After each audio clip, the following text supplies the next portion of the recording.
네, 오늘 우리 함께 나눌 하나님 말씀은 마가복음 13장 14절부터 37절까지의 말씀을 우리가 함께 교독으로 읽어보도록 하겠습니다. 마가복음 13장 4절부터 37절까지 조금 긴 절인데 우리가 또 한 절씩 말씀을 생각하면서 교독으로 읽어보도록 하겠습니다.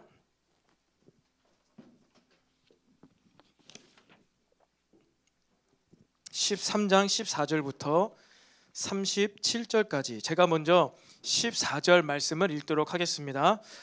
멸망에 가증한 것이 서지 못할 곳에 선 것을 보거든 있는 자는 깨달을진저 그때 유대에 있는 자들은 산으로 도망할지어다.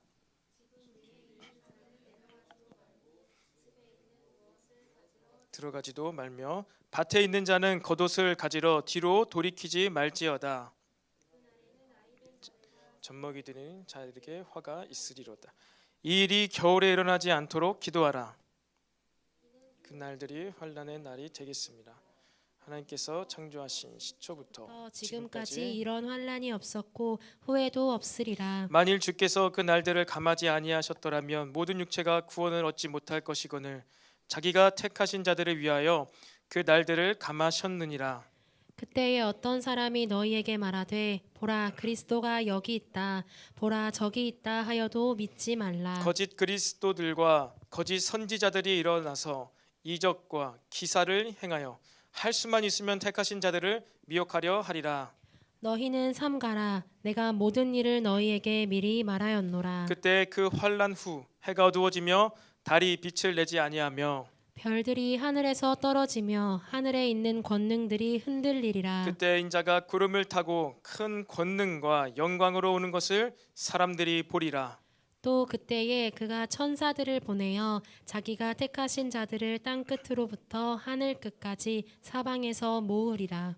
무화과 나무의 비유를 배우라. 그 가지가 연하여지고 잎사귀를 내면 여름이 가까운 줄 아나니 이와 같이 너희가 이런 일이 일어나는 것을 보거든 인자가 가까이 곧 문 앞에 이른 줄 알라. 내가 진실로 너희에게 말하노니 이 세대가 지나가기 전에 이 일이 다 일어나리라.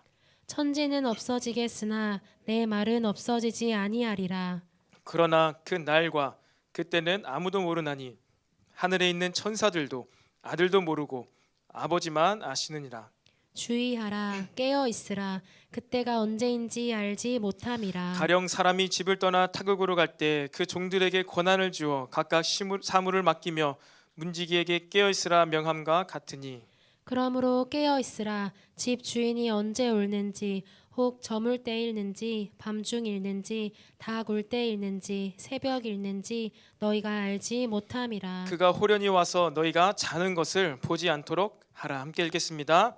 깨어 있으라 내가 너희에게 하는 이 말은 모든 사람에게 하는 말이니라 하시니라. 아멘. 네, 이 시간에도 우리 또 좌우의 앞뒤에 있는 지체들과 또 화면을 통하여서 우리가 서로 이렇게 좀 격려하면서 인사했으면 좋겠습니다. 우리 먼저 성령 충만합시다. 시작.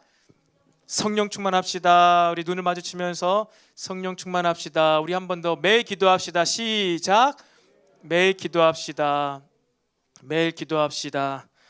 네, 여러분 우리가 2주째 온라인으로 예배를 드리고 있습니다. 그리고 지난 한두 주간 또 우리 청년반에서 또 코로나 확진으로 인해서 함께 또 얼굴을 보지 못한 지체들이 많이 있었는데 또 오늘 또 이렇게 새롭게 또 예배 가운데 오전 가운데 그러한 지체들 다시 또 얼굴을 보고 인사를 할 수 있어서 참 좀 마음이 기쁜 시간을 보냈습니다. 여러분 영상으로 보는 것과 실제로 보는 것이 다르지요.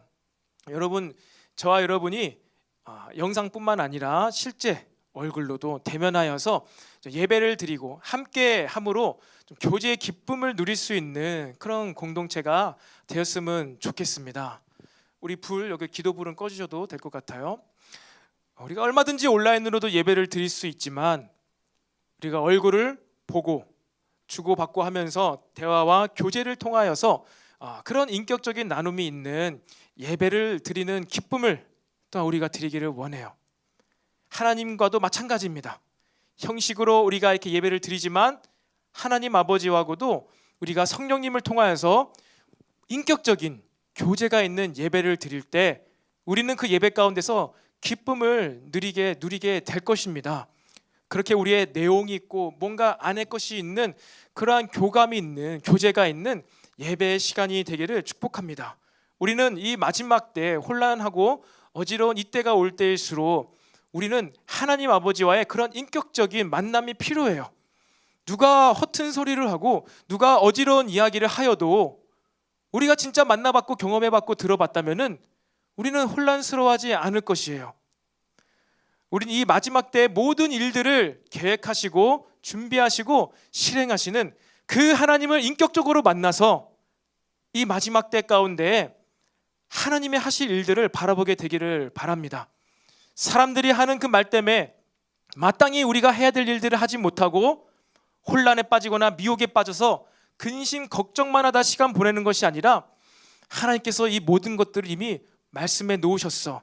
그리고 나에게도 감동을 주셔서 이러한 말씀을 해주셨어. 그것 가운데 우리가 마땅히 해야 될 일들을 하게 되기를 바랍니다. 여러분, 우리 지난 시간 가운데에서 이런 말씀을 나누었습니다. 우리의 현재 삶의 결정을 주는 것은 미래에 대한 확신 때문이다 라고 얘기를 나누었습니다. 예수님께서는 이 마지막 때 미래에 대한 일을 말씀하셨어요.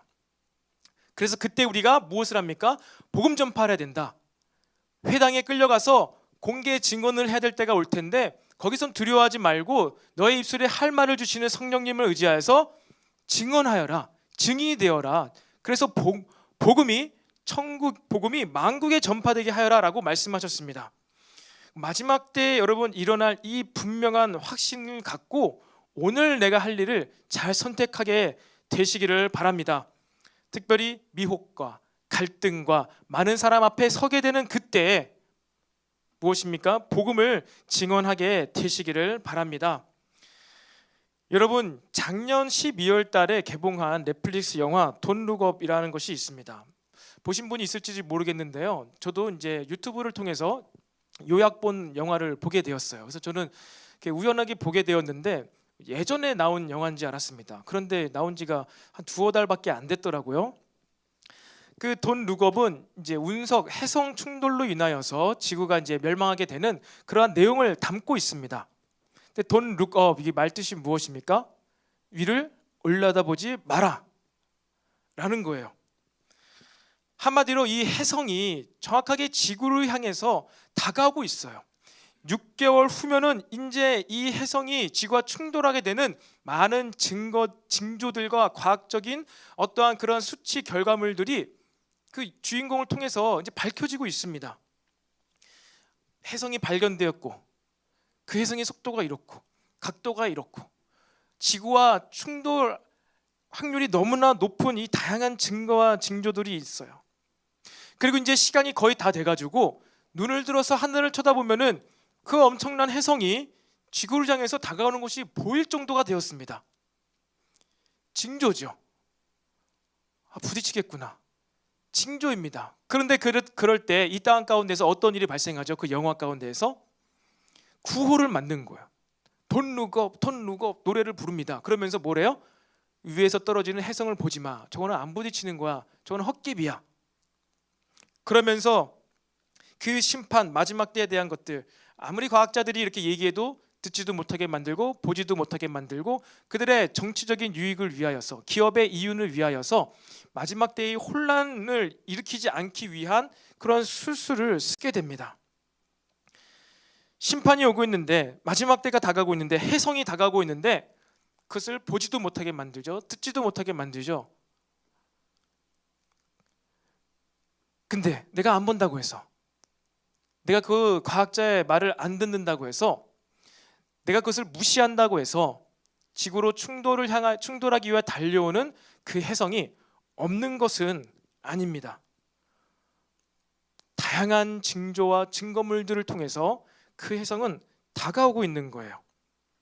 그 징조를 알고 그 증거를 알고 대비해야죠. 준비해야 됩니다. 미사일을 날려서 폭파시키든 어디 숨어버리든 무엇인가를 해야 되는데 그것을 인정하지 않고 무시했을 때 지구가 사람들이 다 죽게 되고 마는 것이지요.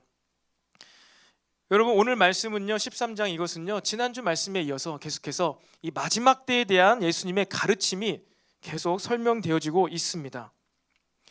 제자들이 이 성전이 언제 무너집니까? 라는 이 단순한 질문 하나에 어느 때 그 일이 일어나겠습니까? 라는 그 단순한 질문입니다. 세상의 마지막 때도 아니고 이제 이 성전에 돌 위에 돌 하나도 남지 않게 된다라는 그때가 언제입니까? 라는 질문에 예수님께서는요 오늘 지난주부터 해서 오늘까지 해서 너무나 구체적이고 다양하고 실제적인 말씀을 해 주십니다. 너무나 자세한 상황들과 징조와 일들에 대해서 말씀을 해 주십니다. 예수님께서 가르쳐 주신 말씀이 어떠한 종류의 말씀입니까?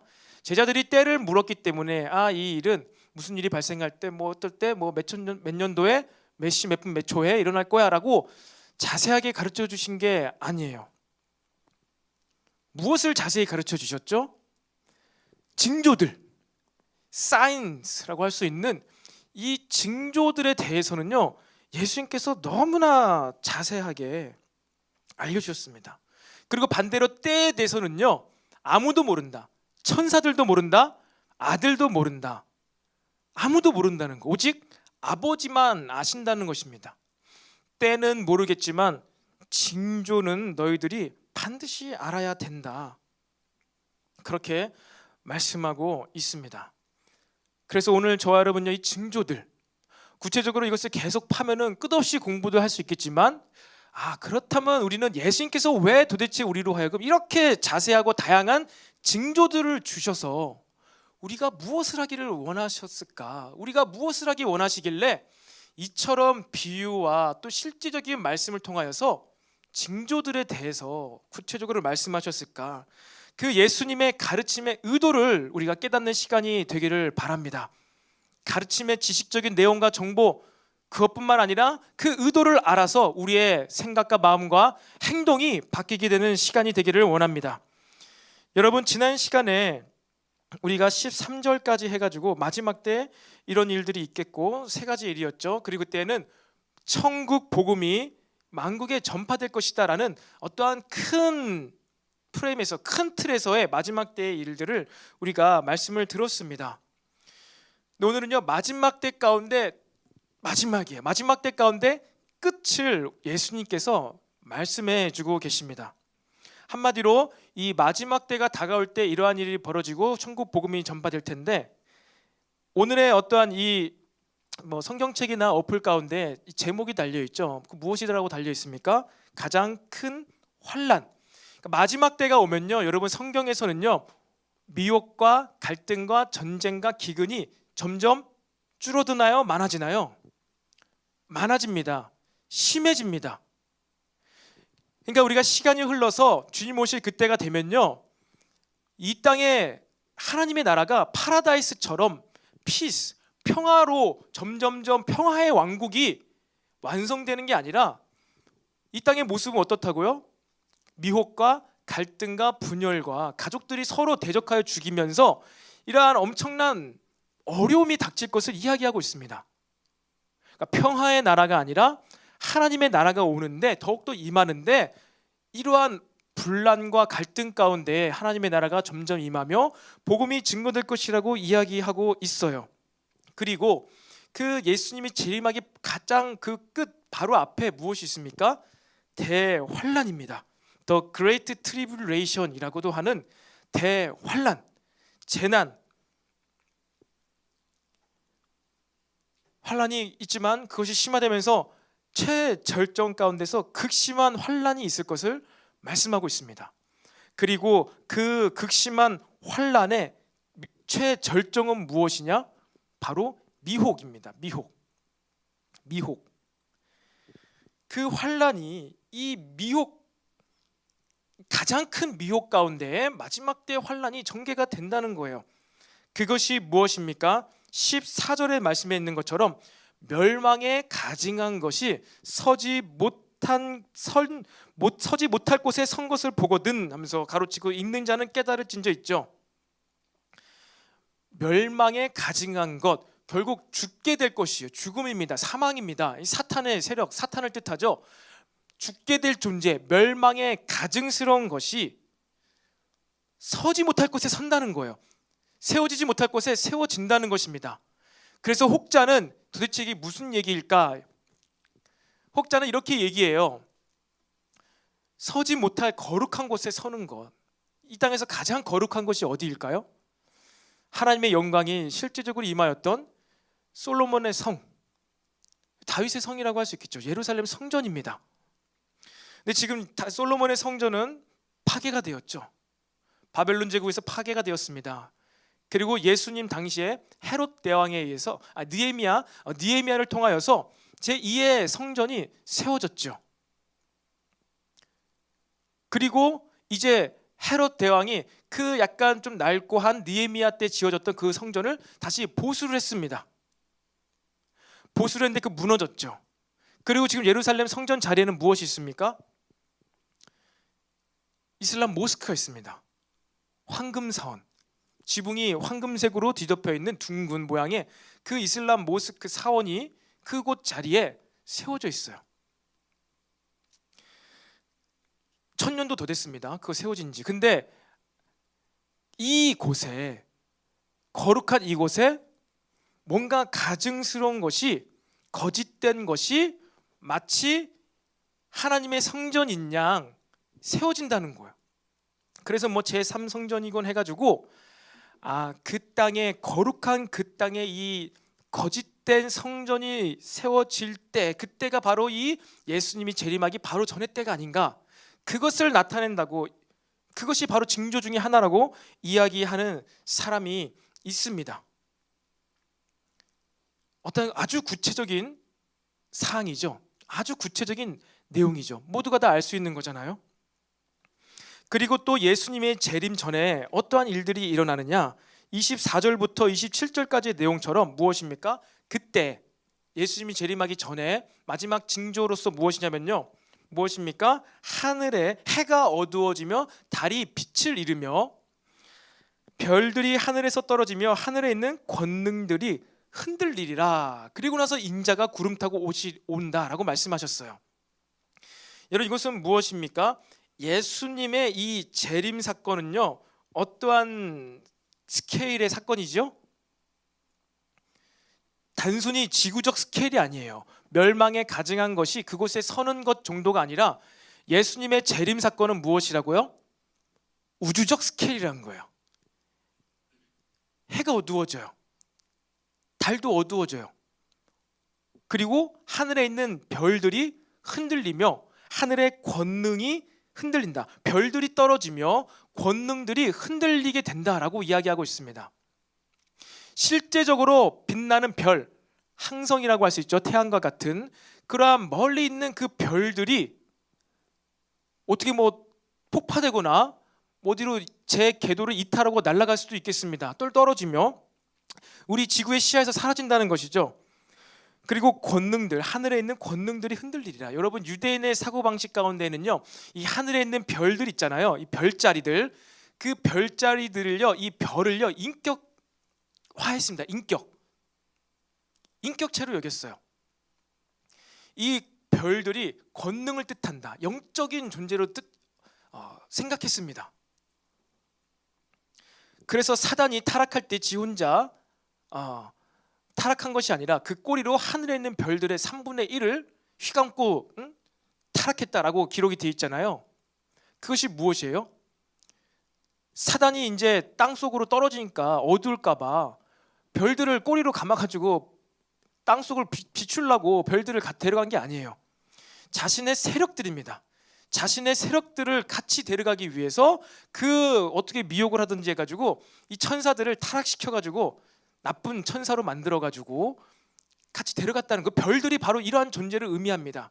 그러니까 예수님께서 재림하는 그때는요, 모든 권위들, 권세들, 권능들, 이러한 영적인 존재들이 힘을 잃게 되는 거예요. 오직 예수님만이 참된 권위로 이 땅에 내려오신다는 것입니다.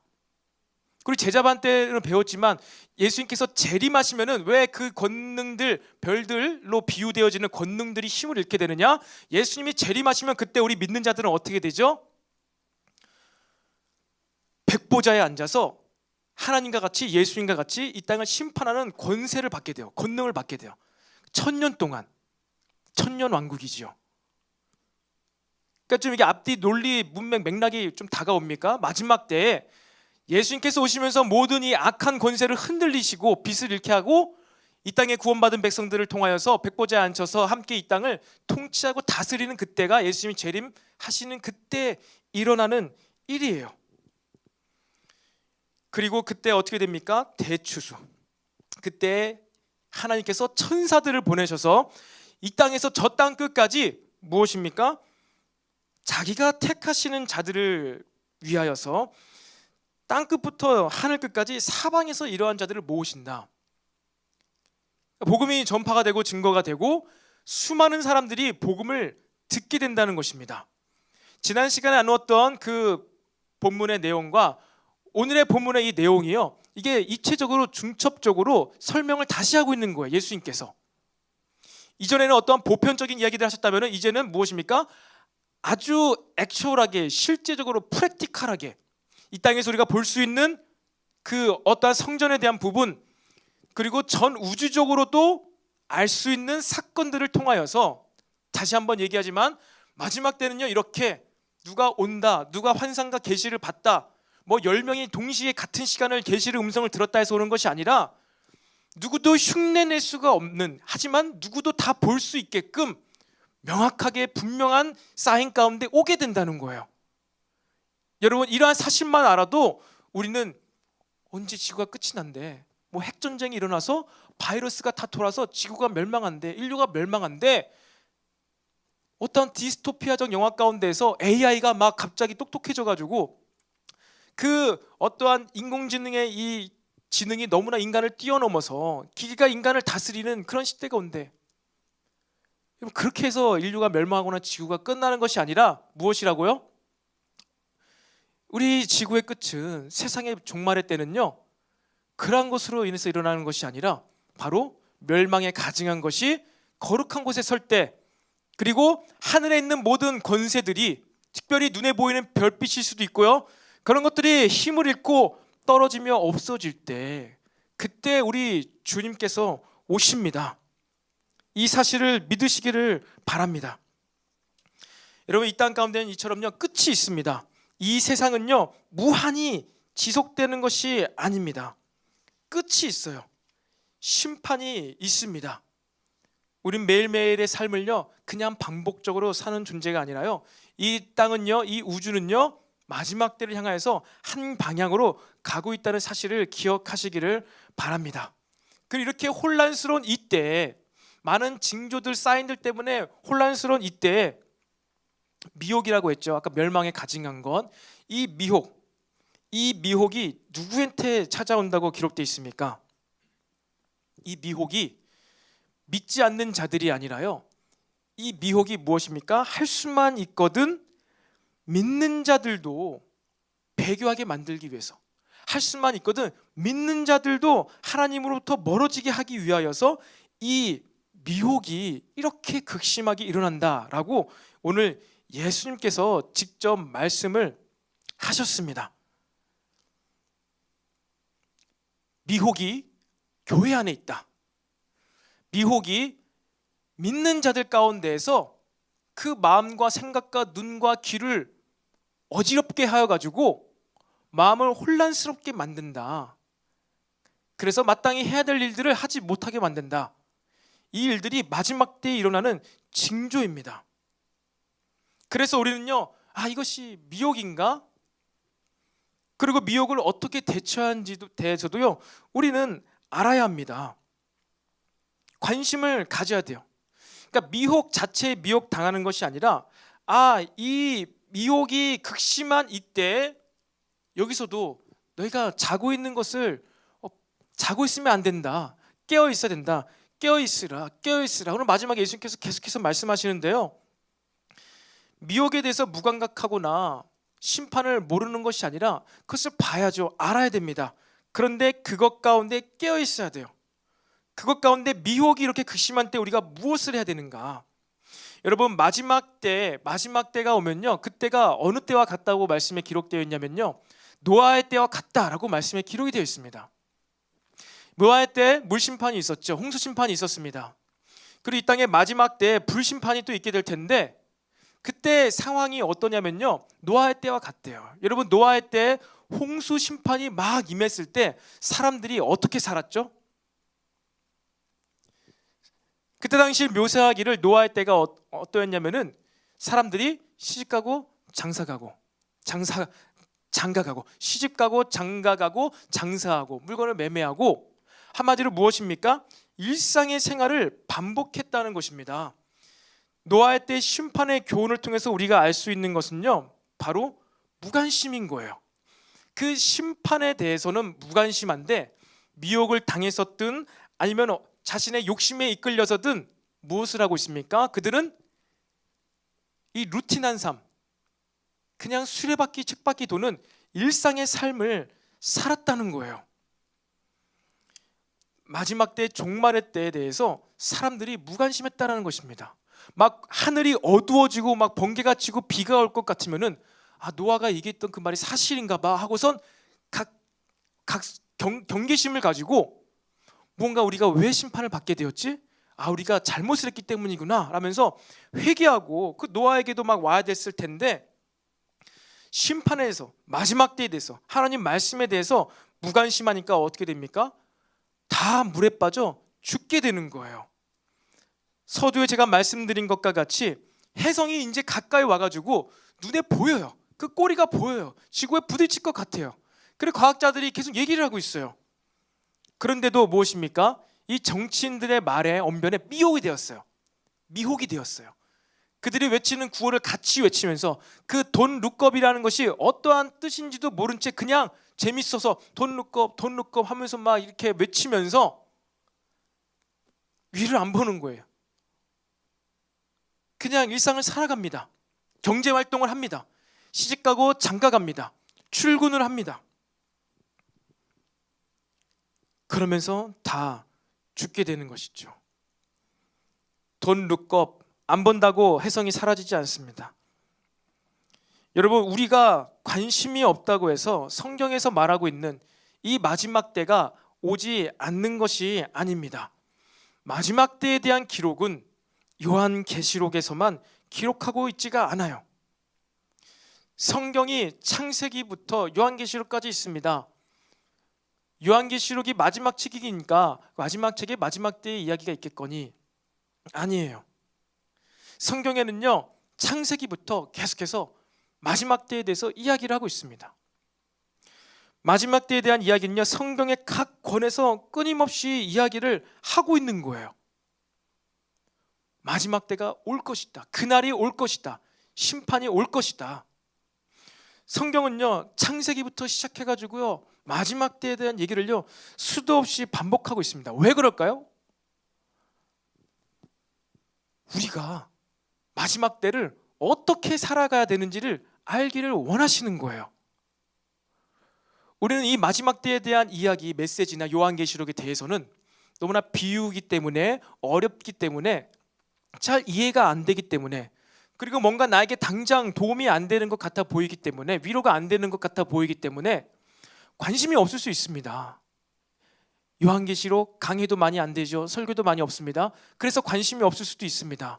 그리고 구약의 선지서에 나타나 있는 그 수많은 그날에, 마지막 때, 주가 오실 때, 이것은 나와 관계없는 그날이야, 내 때는 안 올 것이야 라는 그러한 이상한 신념과 믿음 때문에 이 마지막 때에 대한 관점이 없이 그냥 오늘을 살아갈 수도 있을 거예요. 여러분, 하지만 다시 이야기하지만요, 성경에서는요 계속해서 마지막 때에 대해서 이야기를 하고 있습니다. 바울도 그의 서신서들 가운데 마지막 때에 대한 이야기를 하고 있는 거예요. 그날에 예수께서 재림하실 때. 여러분, 저와 여러분이 아직 너무나 젊습니다. 20대이고요. 30대입니다. 아직 우리가 살아갈 날들이 여러분 40년도 더 남았죠. 50년도 더 남았죠. 뭐 앞으로는 120세 시대가 온다고 합니다. 그래서 저와 여러분은요 아마 120살까지 살 수 있을 거예요. 평균 연령이 이 속도로 증가하면은. 그리고 지금 태어나는 아기들은 140세까지 산답니다. 이대로 계속 뭐 의학이 발전해서 사람이 오래 살게 되면은 100년을 막 더 살게 되는 거예요, 사람들이. 그러면 어떻게 될까요? 성경에서 이야기하고 있는 이 마지막 때에 대한 이 내용들, 이것이 더 마음에 와닿지가 않는 거예요. 마지막 때와는 상관없이 그냥 주께서 주시는 힘으로 나는 오늘 열심히 살아야지, 잘해야지, 감사하게 살아야지. 그런데 성경은 계속해서 말하길 반드시 그 끝이 있다고 이야기를 하고 있습니다. 성경에서는요 우리 개인의 인생의 끝, 죽음의 순간 그 뒤에 무엇이 있을지를 이야기하고 있습니다. 세상에 있는 모든 학문들은요 이 인간의 죽음과 죽음 이후에 대해서 이야기를 하고 있지 않아요. 왜? 모르기 때문에. 왜? 경험되어지지 않기 때문에. 증명할 수 없기 때문에. 근데 성경은요 우리 개인의 인생의 죽음과 그 뒤의 일을 말하고 있습니다. 우리 죽음 뒤에 무엇이 있습니까? 심판이 있죠. 우리의 인생의 죽음 뒤에는요 심판이 있습니다. 그 심판을 받아서 누구는 지옥에 가고 누구는 어디에 갑니까? 천국에 갑니다. 그리고 또 천국도 어떠한 그 종류라고 해야 될까요? 천국에서도요 무언가 있는 것 같아요. 지난 시간에 다루었죠. 우리가 주님을 믿고 열심히 헌신하는데 누구는 나무와 풀과 집 같은 것으로 자기 공적을 쌓는 자는 어떻게 된다고요? 마지막 때 심판에 불심판으로 그가 쌓은 모든 헌신이 불에 타서 없어져서 부끄러운 구원을 얻게 되지만 영원히 타지 않을 보석과 같은 것들로, 금과 같은 것들로 자신의 공적을 쌓는 자는 그 심판 후에 천국에서 상급을 받는다. 많은 상급을 받고 그가 천국에서 영광을 받게 된다는 것이 성경에 기록되어 있는 것입니다. 많은 상급을 받은 자는 더 큰 천국의 처소를 얻게 될지 모르겠어요. 펜트하우스와 같이 어마어마하게 큰 그 천국의 땅을 차지하게 될는지는 모르겠어요. 하지만 분명히 성경에서 말씀하고 있는 것은 다 같은 똑같은 구원은 아니다는 거예요. 다 같이 천국에 갑니다. 그런데 누구는 부끄러운 구원, 근데 누구는 영광스러운 구원을 받게 된다는 거예요. 여러분, 이게 우리의 개인의 종말의 신앙입니다. 우리는 예수님 믿음으로 구원받아 천국에 갑니다. 근데 우리를 구원하신 그 하나님의 영광에 함께 참여하는 데 있어서 이것이 있다는 거예요. 믿지 않는 자들은 지옥, 믿는 자들은 천국, 부끄러운 구원과 영광스러운 그러한 기쁨에 또 복된 구원이 있다는 것입니다. 이것이 성경에서 이야기하고 있는 우리 개인의 종말의 모습이에요. 여러분, 그것을 알고 우리가 현재의 삶을 무엇입니까? 불에 타지 않을 것으로 우리가 헌신하며 주의 나라를 위해서 살아가게 되기를 바랍니다. 여러분, 이미 믿는 자로서 좋든 싫든 신앙생활합니다. 봉사와 헌신과 섬김을 합니다. 그런데 왜 타서 없어질 나무와 풀과 지푸라기 같은 것으로 자신의 공적을 쌓을 자가 누가 있겠습니까?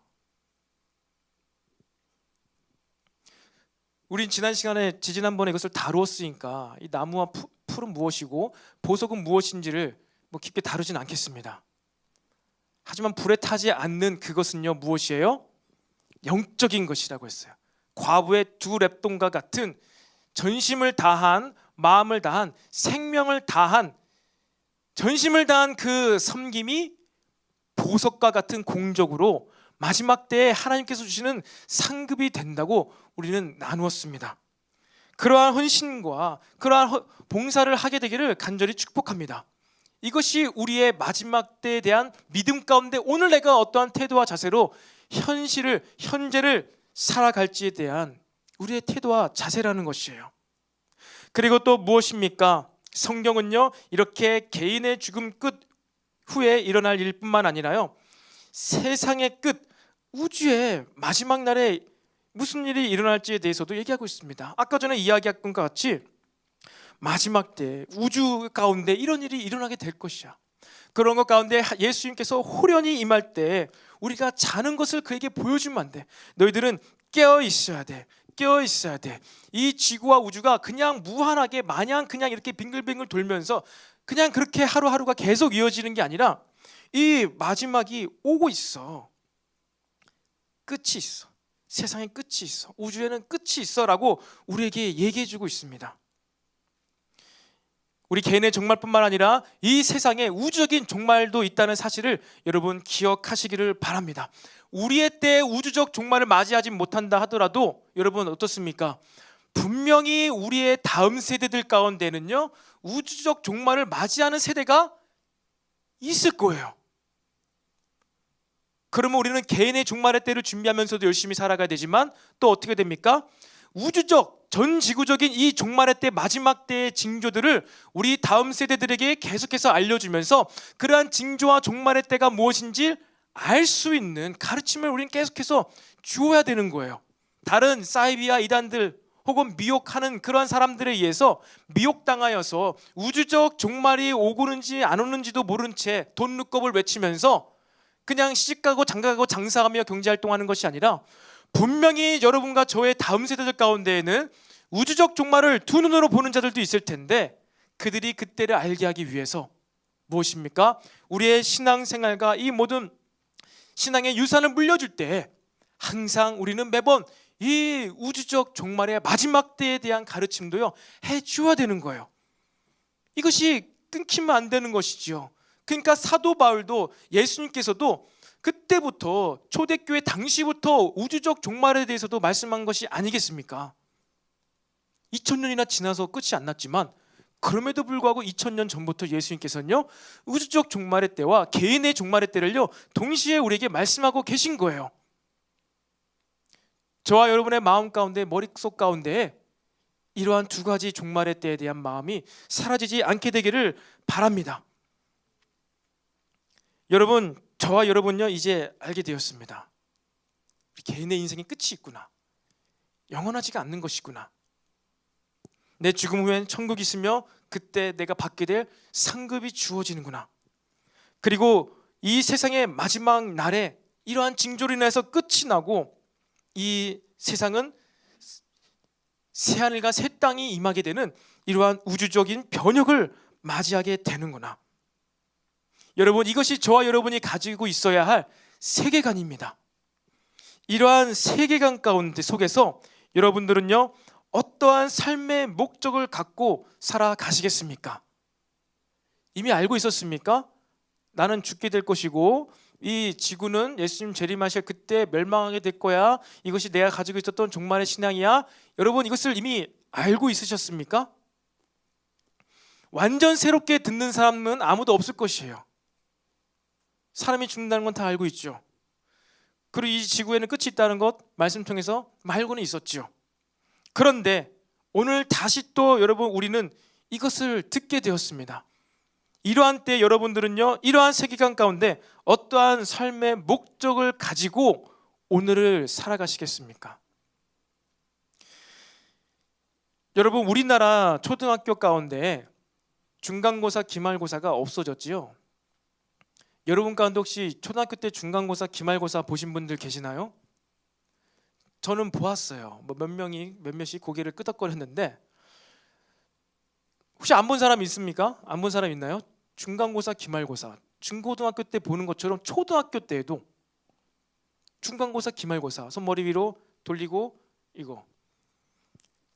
저도 아직도 기억나요. 초등학교 4학년 때 사회 시간 가운데 제가 중간고사 때 공부를 했는데 잘 공부를 많이 안 해서 그런지 사회 문제를요 10개를 틀렸어요. 그래서 60점 맞았어요. 그래가지고 기말고사 때는요 정말 열심히 했어요. 그래서 기말고사 때는요 한 개 틀려서 96점을 맞았어요. 초등학교 4학년의 일입니다. 저는 항상 열심히 하고 있다 생각했지만 중간고사를 보면서 사회 시간에 외울 게 많잖아요. 뭐 여름철에 겨울철에는 뭐 동해바다에서 뭐 오징어가 잡히는지 뭐 대구 명태 꼴뚜기가 잡히는지 막 이런 게 막 이제 남해 바다에서 뭐가 잡히는지 외울 게 많잖아요. 저는 이제 딱 쭉 보면서 책을 보면서 다 아는 줄 알았어요. 근데 하나도 기억이 안 나. 중간고사 망했죠. 근데 기말고사 때는 이제 중간고사 못 봤으니까 열심히 공부한 거예요. 특별히 이제 어머니랑 엄마와 함께 같이 사전에 시험을 보면서 테스트를 하면서 계속 외웠어요. 그러니까 기말고사 때는 좋은 성적을 얻을 수 있었죠. 그래서 굉장히 기뻐했습니다. 그렇잖아요. 시험 잘 보면 기분 좋아요, 나빠요? 좋잖아요. 평균 90점이 넘어요. 수학을 100점 맞아요. 이러면요, 와, 친구들이 어떻게 합니까? 와, 너 진짜 대단하다. 공부 잘하다. 공부 잘한다. 어쩜 그렇게 공부를 잘하니? 나에게도 공부 방법 좀 알려줘 하면서 빵을 사줍니다. 우유를 사줍니다. 저희 중학교 때는 어떤 일이 있었냐면요, 중학교 때 제가 학원을 다녔는데 제가 공부를 못하진 않았나 봐요. 성적이 잘 나왔어요. 그래가지고 제가 운동도 잘하고 막 놀기도 잘하고 막 게임도 많이 했거든요. 근데 성적이 잘 나오는 거예요. 그러니까 주변에 있었던 그 일진들 있잖아요. 일진들이 제가 어디 학원을 다니는지를 조사했어요. 그래서 어느 날 일진 6명이 저희 학원에 등록을 한 적이 있습니다. 저 일진들이랑도 운동을 많이 했거든요. 그래가지고 학원이 부응을 해가지고 그 원장 선생님 저를 불러가지고, 아, 네 얘네 친구들 아냐고. 아, 네, 알아요. 네, 막, 아, 얘네 친구들이 이 학원에 석영이 다니냐고. 그래서 다닌다고 해가지고 얘네들이 등록했다고. 그래서 제 학원비를요 감면해줬어요. 감면. 그때 당시에 학원비가 한 달에 15만 원이었는데 5만 원만 냈습니다.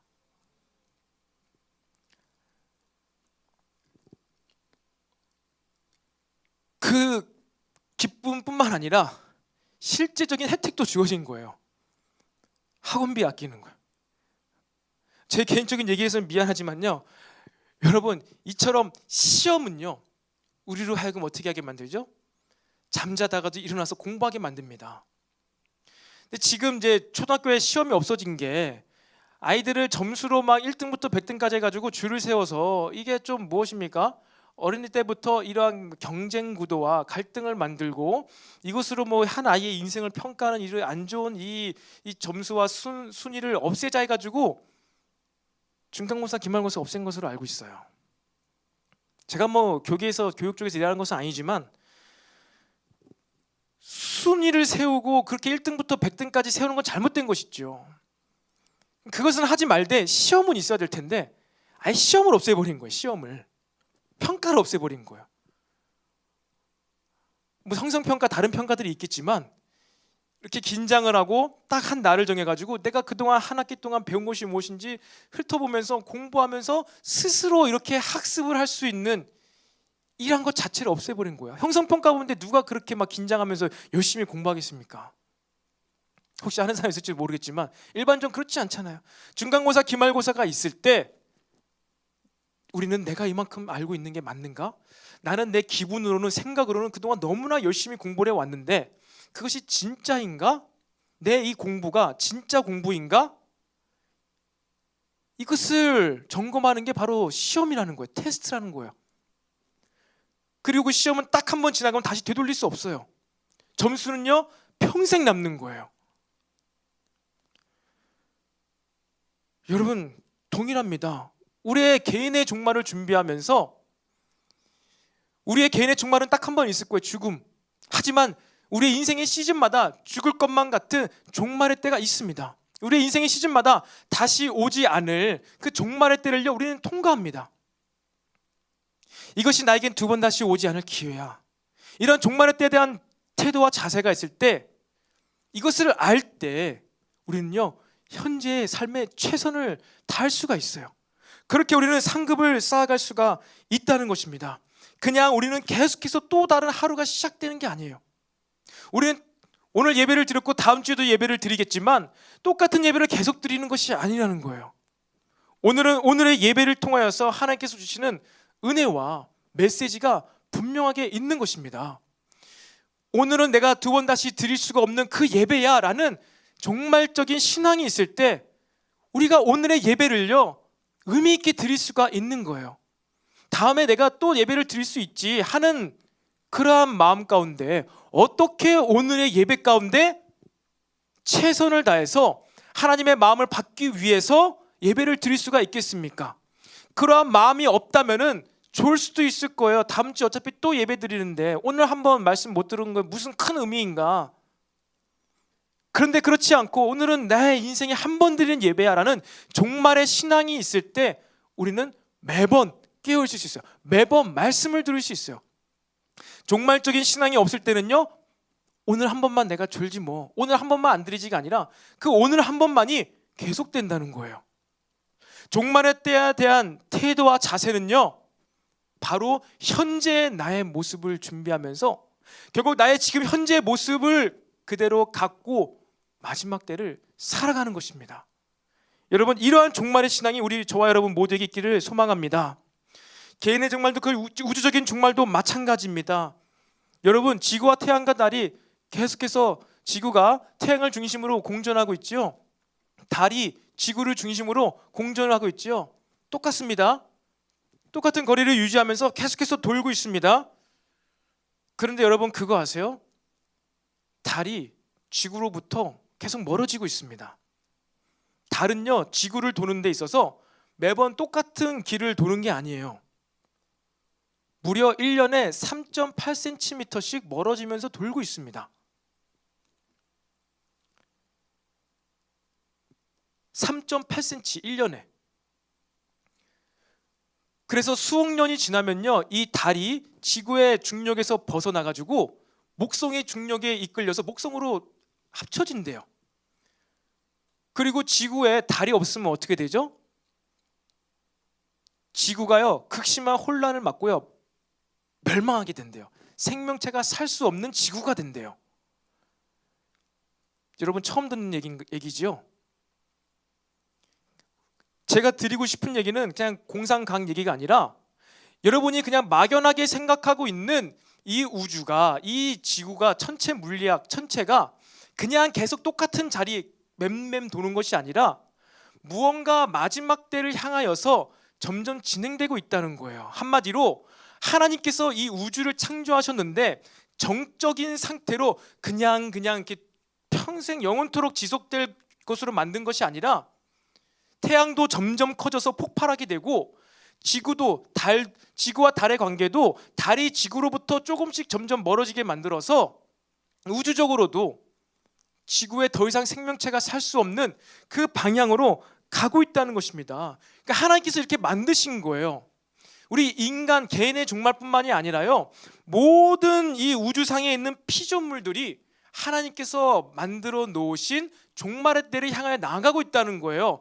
한마디로 이 우주가 진화론자들이 이야기하고 있는 것처럼 점점 뭐가 또 진화되고 발전되고 막 완성이 되고 가스가 모여서 행성이 되고 점점 처음에는 아무것도 없던 무의 세계에서 행성들이 만들어진 게 아니라 행성은 점점 폭발하고 있고 사라지고 있고 흩어지고 있다는 거예요.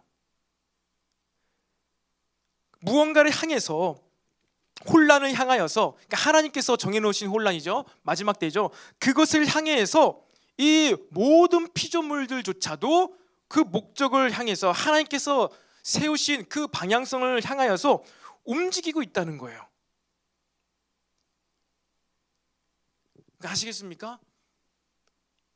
이 모든 것들이 삼라만상들이 멸망의 때 과학적으로 보았을 때도요 멸망의 때 마지막 때를 향하여 나아가고 있어요. 그들은 아는지 모르는지 이 하나님의 섭리와 계획하신 가운데 그렇게 이 마지막 때를 향하여서 나아가고 있습니다. 그런데 이것 가운데 원숭이도 아니고 돌고래도 아니고 어떠한 동식물들도 아니고 여러분 오직 누구만이?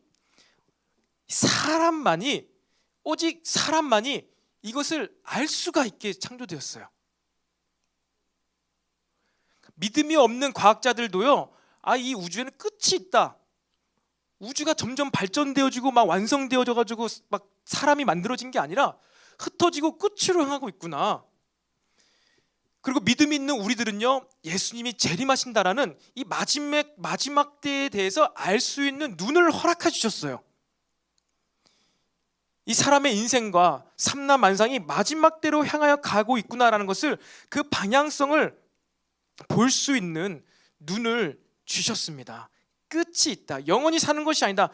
끝이 있다. 그리고 그것을요, 막 비밀로 숨겨놓은 게 아니라 어떻게 해요?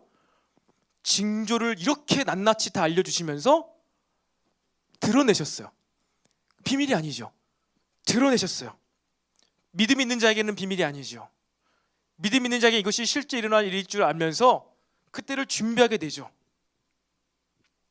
그 징조를 알려주면서 이 마지막 이 심판으로 가는 이 방향성을 알려주심으로 말미암아서, 여러분, 그렇다면 이 마지막 때를 왜 하나님께서 준비하셨고 이 징조들을 왜 우리에게 알려주셨을까요? 여러분, 이것이 바로 오늘의 결론이죠. 왜 그러셨을까요? 도대체 왜? 마지막 때 그냥 한 번에 확 하시지, 요한계시록 가운데서 왜 이렇게 뭐 일곱 인과 일곱 대접과 막 천사들과 뭐 이런 신기한 영화와 같은 징조를 왜 이렇게 알려주셨을까? 여러분, 왜 그러셨을까요? 그리고 여러분, 이 13장 본문 다음 14장에 어떤 일이 소개되고 있죠? 베다니 나병 환자 시몬의 집에 있을 때 한 여인이 예수님께 다가와 가지고요, 향유 옥합을 깨트려서 예수님 머리에 붓습니다. 예수님께서 너희들 깨어 있으라, 그가 다시 호련히 올 때 너희 자는 모습을 보이면 안 된다. 우주적인 종말의 모습, 이 지구의 종말의 모습, 마지막 때 너희 개인이 겪게 될 대환란의 모습, 이것을 말씀하셨습니다. 그런데 마가복음 기자는 바로 그 기록된 그 말씀 후에 베다니 나병 환자 시몬의 집에 있는서 발생된 한 여인의 향유옥합을 깨트려서 예수의 머리에 모조리 다 부은 이 사건을 기록하고 있습니다. 그리고 마가복음 14장, 15장, 16장이 끝입니다. 마가복음 14장부터 예수님 개인의 끝, 십자가의 사건이 시작돼요. 이 예수님의 머리에 향유옥합을 깨트려 붓는 것은요, 예수님의 장례를 준비하는 것이었어요. 이제 그 후에 최후의 만찬, 예루살렘에 들어가시고 최후의 만찬이 진행되고 유다가 배신하여서 예수님이 팔리시고 십자가에 못 박혀 죽게 됩니다. 예수님의 이 가르침은요, 뚱딴지 같은, 전혀 자신과 상관없는 그러한 가르침이 아니었던 거예요. 여러분, 오늘 2022년도 오늘 이 시간 가운데 우리가 이 말씀을 듣게 된 거는요, 그래요, 예수님도 이 종말의 때를 알려주셨지만 우주적 종말은 일어나지 않았지만 영적으로 또 십자가의 사건을 통하여서 그 어떤 마지막 때의 시작의 사건을 이 가르침 바로 뒤에 전개시키셨습니다. 저와 여러분에게도 동일하죠. 이 마지막 때에 대한 말씀을 들으면서 하나님께서 우리에게, 나에게 왜 이때 이 마지막 때에 대한 말씀을 듣게 하셨을까? 마가복음이 작년부터 시작해서 오늘로써 32번째 메시지로서 13장까지 왔는데, 도대체 이 마지막 때에 대한 메시지, 이걸 듣고 이후에 어떠한 일이 우리에게 발생하게 될까요? 여러분, 예수님께서 이렇게 징조를 알려주시고 마지막 때를 우리에게 알려주신 이유는요, 다른 것이 없습니다. 바로 이 14장에서 일어났던 것 같이 이 여인과 같이 우리도 만들기 위해서예요. 이 여인, 여러분, 이 여인이 무엇을 했습니까? 제자들은 다 몰랐지요. 이 여인이 한 일을 두고서 300데나리온이나 되는 이 3천만 원짜리 향유옥합을 왜 거기서 깨트리냐? 왜 그것을 털썩 깨트려서 예수님의 머리에 다 부어버리냐? 이것을 가난한 사람들에게 팔아서 가난한 사람들에 나눠주면은 수천 명을 먹일 수도 있는데 왜 깨트렸냐? 아깝다 했습니다. 여러분, 그래서 아주 일중심적인 제자들의 모습을 드러내고 있습니다. 일중심적인 제자들의 모습. 하나님의 일에 참여할 수가 없어요. 그런데 이 한 여인은요, 자신이 행한 일이 무엇인지 알고 했어요. 자신이 무엇을 했다고요? 300데나리온이 되는 이 향유 옥합을 깨트린 게 아니라 그는 무엇을 했다고요? 예수님의 장례를 준비한 거예요. 예수님의 죽음이 어떤 죽음인지 알고 이 향유 옥합을 깨트린 것입니다. 여러분, 죽음이 무엇입니까? 장례가 무엇입니까? 사람이 죽는 것이지요. 생명이 꺼지는 것입니다. 사람이 죽으면 어떻게 되지요? 썩지요. 살이 썩습니다. 부패하게 되지요. 어떻게 되지요? 냄새가 납니다. 여러분, 우리가 음식물도요, 며칠 동안 묵혀놓으면요, 지독한 냄새가 납니다. 부패하면서 세균이 증식하면서 메탄가스가 나오면서 얼마나 더러운 냄새가 납니까? 얼마나 역겹습니까? 근데 이 여인은요, 예수님이 죽게 되는 일이 어떤 죽음인지 아는 거예요. 죽으러 가시는지 알았던 거예요. 그러니 어떻게 했어요? 예수님의 죽음이 그렇게 비참하고 더럽고 냄새가 나면 안 돼. 주님의 죽음은 놀라운 죽음이야. 영광스러운 죽음이야. 그것을 알고 그것에 합당한 예배를 드린 거예요. 그 예물을 드리면서 향유, 냄새나는 향유를 부으면서 예수님의 영광스러운 죽음, 썩고 부패하고 그러한 잔인한 죽음이 아니라, 그러한 부패한 죽음이 아니라 영광스럽고 향기가 나고 모든 사람에게 하나님께서 하시는 그 임재의 느낌을 알려줄 수 있는 죽음임을 이 여인은요, 자신의 헌신을 통해서 드러낸 거예요. 그런데 여러분, 한번 생각해 보세요. 이 여인이 그 향유 옥합을 깨트려 부어가지고 예수님의 죽음에 그 향기가 나게 해야지 예수님이 그냥 썩어 죽지 않고 부활하게 되시는 거예요? 아니죠. 이 여인이 이 향유 옥합을 안 깨트려도 예수님께서는요, 하나님의 능력으로 부활하세요. 이 여인은요, 자신이 한 그 엄청난 일을 통해서 예수님 부활하신 게 아니라 아무것도 예수님의 부활에 이 여인이 참여한 것이 없어요.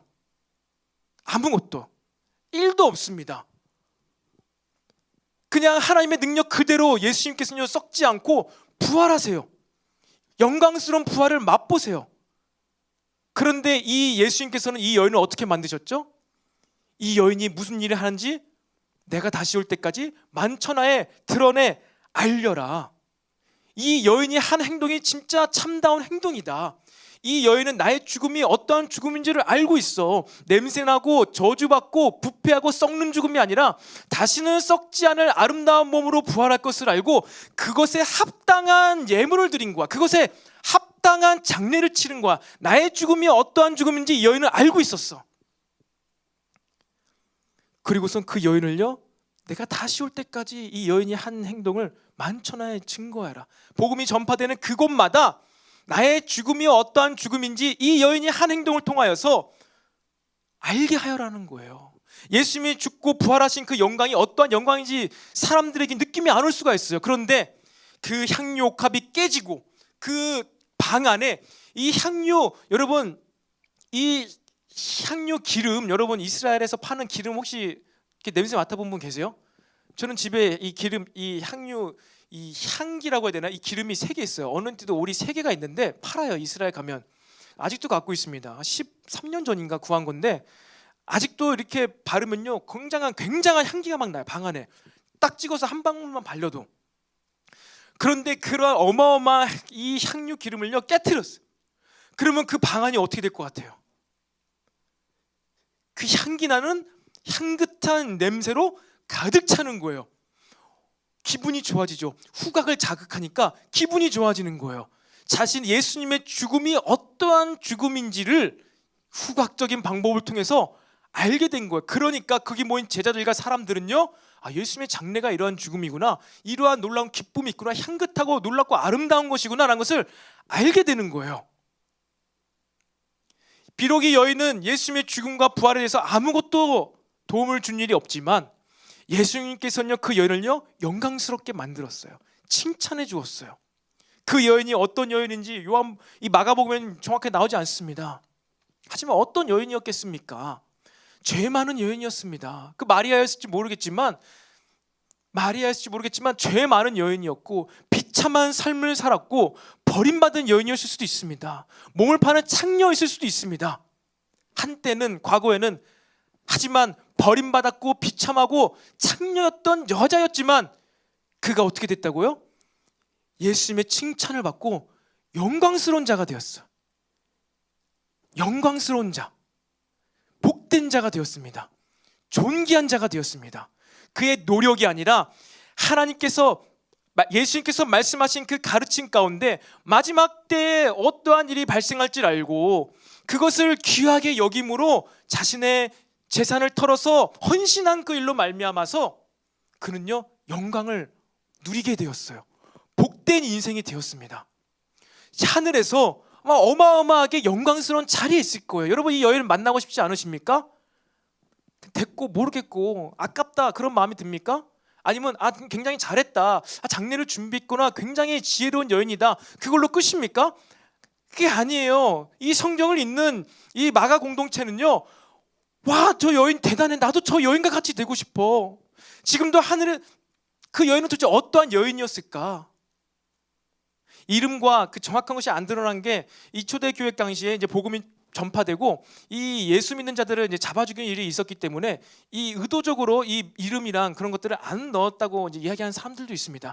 하지만 그 여인 도대체 누구일까? 너무나 복되다, 한번 만나고 싶다. 그는 어떻게 이러한 예배와 헌신을 드렸을까? 그 얼굴 나도 한번 봤으면 좋겠다. 어마어마한 인기 스타가 된 거예요. 여러분 지금 말로 하자면은 유튜브 조회수 1억 뷰, 구독자 100만 명짜리 유튜브 스타인 거예요. 와, 저 사람 한 달로 유튜브 수익만 해도 한 5천만 원 넘겠다. 그러한 유튜브 스타 되고 싶지 않습니까? 이제 유튜브 운영하지 않는 사람은 전혀 상관없겠지만 우리 청년부 유튜브를 운영하고 있는 저로서도 우리 청년부 유튜브가 구독자가 지금 몇 달째 149명인데 좀 200명 좀 넘었으면 좋겠다. 그럼 정말 좋겠다. 정말 좋겠다. 굉장히 복되잖아요. 이 여인이 한 행동이 그거예요. 영광이 바로 여러분 이런 것입니다. 우리 유튜브 채널도 여러분 제가 지난번에 한번 얘기했지요. 비록 그러진 않았겠지만 가정으로 이야기를 하자면은 우리 어린아이들 이 여름에 성경학교를 우리가 영상으로 잘 예쁘게 만들어서 이렇게 한번 제작해보면 어떻겠니? 그 뒤에도 녹색 이렇게 해가지고 이러이러한 교회에서 이렇게 했는데 좀 움직이게 예쁘게 한번 우리 여름 성경학교 때만큼은 그런 콘텐츠를 만들어보자, 이렇게 얘기를 했습니다. 근데 그때 가운데 이거를 하기 위해서는 이만한 시간이 들어가고 헌신이 들어가고, 아직 우리 유치부 아이들은 구독자도 몇십 명도 안 되고 조회수도 몇십밖에 안 되는데 우리 교회가 유치부가 한 300명쯤 되고 조회수가 한 1000 정도 되면은 그만한 노력과 열심을 드린 게 맞는데 아직은 뭐 굳이 그렇게 하나마나 그냥 똑같아 그냥 이렇게 해도 될 것 같아요라고 생각을 했더라면은 지지난달에 있었던 조회수 45,000의 영광을 맛볼 수 있겠습니까? 유튜브를 개인으로 운영하는 사람은 알 거예요. 조회수 100 만들기가 얼마나 어려운지. 조회수 1000은 불가능하죠. 10,000만 넘어도 좋겠다. 그런데 그것을 바라면서 그것을 위해서 하지 않았음에도 그 작은 헌신과 정말로 힘에 진한 노력을 통하여서 또 순종함을 통하여서 또 하나님의 때에 이런 영광을 받게 해준 거예요. 유치부 선생님들, 영유아부 선생님들, 미취학 선생님들 자랑스럽지 않습니까? 자랑스럽지 않아요? 여러분 4만 명 해보세요. 4만 명 그냥 열심히 한다 되는 게 아니에요. 근데 그것이 됐다니까요. 뭐 우리 공동체 가운데 언제 이러한 기회가 있을까? 언제 이러한 예배를 영상으로 만들어서 예배 드릴 수 있을까? 한번 하자 그래. 여러분 이러한 마지막 때에 대한 태도와 자세를 가지고 뭔가 한 가지 일을 하게 될 때 어떻게 된다고요? 우리가 영광을 받게 돼요. 영광을 누리게 돼요. 하나님께서 이 땅 가운데 마지막 때를 정해 놓으시고요, 우리에게 이렇게 비밀을 알려주시고 징조를 알려주신 이유는 무엇이라고요? 우리에게 영광을 나눠주기 위해서요. 영광을 나눠주기 위해서 우리를 사랑하심으로 구원하셨습니다. 하나님께서는 우리를 사랑하심으로 구원하셨어요. 또 우리 공동체는요, 사랑을 통하여서 함께 공동체를 이루어갑니다. 사랑의 기초로, 사랑을 전제로 하여서 어떠한 조건과 어떠한 잘남과 유익을 위해서 우리는 모인 유익 공동체가 아니라 사랑 공동체예요. 사랑으로 인하여서 우리 교회 공동체는 시작이 되었습니다. 그렇게 사랑으로 시작된 우리 교회 공동체는 이제 어디를 향해 나아가요? 영광스러운 공동체를 향해서 나아가는 거예요. 저와 여러분은요, 영광스러운 삶을 살아야 됩니다. 칭찬받고 박수받는 삶을 살아야 된다는 거예요. 무엇보다도 누구보다도 먼저 하나님께. 어떻게 해요? 열심히 잘함, 실수 안 함을 통해서? 아니요. 이 여인과 같이 지금 내 인생의 종말의 때, 마지막 때에 내가 무엇을 해야 되는가, 하나님께서 무엇을 통하여 영광받고 싶으신가를 알고 그것에 생명을 쏟아붓는 그가 영광에 참여하게 되는 거예요. 이 유튜브 채널을 통해서 음란과 중독과 사악한 것들이 만연하고 있는데, 아니야, 우리 하나님께서는 이 유튜브를 통하여서도 영광 받으실 수 있어 라는 그러한 믿음을 가지고 컨텐츠를 만들고 준비하여서 이렇게 4만 명이 넘는 리뷰를 통하여서 많은 사람이 알릴 수가 있는 거예요. 여러분, 십자가가 영광이 아닙니다. 십자가가 저주예요. 하나님께 버림받은 상징이 십자가입니다. 십자가예요. 그런데 그 십자가의 죽음이, 이 여인은 영광스러운 죽음이라는 것을 알았다니까요. 물론 유튜브가 십자가다 이런 얘기는 아닙니다. 유튜브 있고 십자가다 얘기한 것이 아닙니다. 하지만 우리가 생각할 수가 없는, 미처 예상하지 못하는, 이것은 세상 사람들이 사용하는 방법인데, 이것은 냄새나고 추하고 더러운 건데, 암흑가에서 막 사용되는 것인데 라고 생각하는 그것 한 가지가 하나님께서 사용하신 도구가 될 수 있다는 거예요. 하나님께서 영광 받으실 수 있는 도구가 될 수가 있다는 것입니다. 놀랍게도 이 여인은 그것을 알았어요. 십자가가 냄새나는 저주의 죽음이 아니라 향기가 나는 부활의 죽음인 줄 알았다는 것입니다. 여러분, 이것을 알고 우리가 이 땅 가운데 믿음의 눈으로 유튜브를 바라보고 믿음의 눈으로 그것 한 가지를 바라볼 때, 저와 여러분이 그것을 통해서 무엇을 받을 수가 있다고요? 돈을 벌어요? 무엇을 해요? 아니요. 영광을 받게 되는 거예요. 영광스러운 존재가 되는 거예요. 구원의 최종 완성, 글로리피케이션, 영화로운 존재. 여러분, 저와 여러분요, 구원이 시작되었다면요, 우리 인생의 목표는 무엇이 되어야 돼요? 대기업 취업이 아니라, 인생의 성공이 아니라, 교회에 1억 원, 10억 원 헌금하는 것이 아니라, 우리 구원받은 모든 우리들의 목표는 뭐라고요? 영광 받는 존재가 되는 거예요. 영화스러운 존재가 되는 거예요. 무엇을 할 때? 마지막 때를 할 때, 내가 시험 100점 맞아서, 내가 기도 열심히 해서 취업을 해가지고 하나님께 영광 돌리겠습니다, 그것이 아니라는 거예요. 그것이 아니라 마지막 때인 줄 알고, 이 마지막 때에 하나님께서 무엇에 주목하시고 무엇을 사용하실지 알고, 그것이 시험일 수도 있습니다. 그것이 취업일 수도 있습니다. 그럴 수도 있을 거예요, 그 개인의 삶에서는. 하지만 그 이전에 영적으로 하나님께서 이 마지막 때에 하시는 일, 십자가의 일, 유튜브의 일, 나의 학업의 일, 나의 직장 생활의 일, 이곳으로 나를 하나님께서 보내셨구나. 십자가를 지게 하기 위해서 아버지께서 나를 이 고난의 길을 걷게 하셨구나. 그 믿음으로 그 일을 감당할 때 저와 여러분, 하나님께서 주시는 영광을 받게 되는 줄로 믿으시기를 바랍니다. 말씀을 마무리하겠습니다. 여러분, 저에게 있어서는요, 동일합니다. 저도 마찬가지예요. 제 삶의 목적이 영화스러운 존재, 영광스러운 존재가 되는 것입니다. 그리고 저 혼자 그렇게 되는 것이 아니라 바로 영광스러운 청년들, 영광을 향하여 걸어갈 수 있는 청년 세대를 일으키는 것이죠. 근데 그 앞에 수식어가 붙죠. 영광을 향하여 걸어가는 행복한 청년 세대를 일으키는 것. 우리를 행복의 삶으로 초청하시기 위해서 하나님께서는 우리를 구원하셨어요. 그런데 그 행복은요, 어디서 오느냐? 바로 하나님의 영광에 참여할 때 온다는 거예요. 하나님께서 주목하시고 영광 받기를 원하시는 그 십자가의 그 길을 알고 그것을 존귀케 할 때, 그것을 높여드릴 때 바로 우리가 영광을 받게 되고 그 영광의 교제와 관계 가운데 행복을 누릴 수가 있다는 것입니다. 이것이 제가 이루고 싶은 청년 세대예요.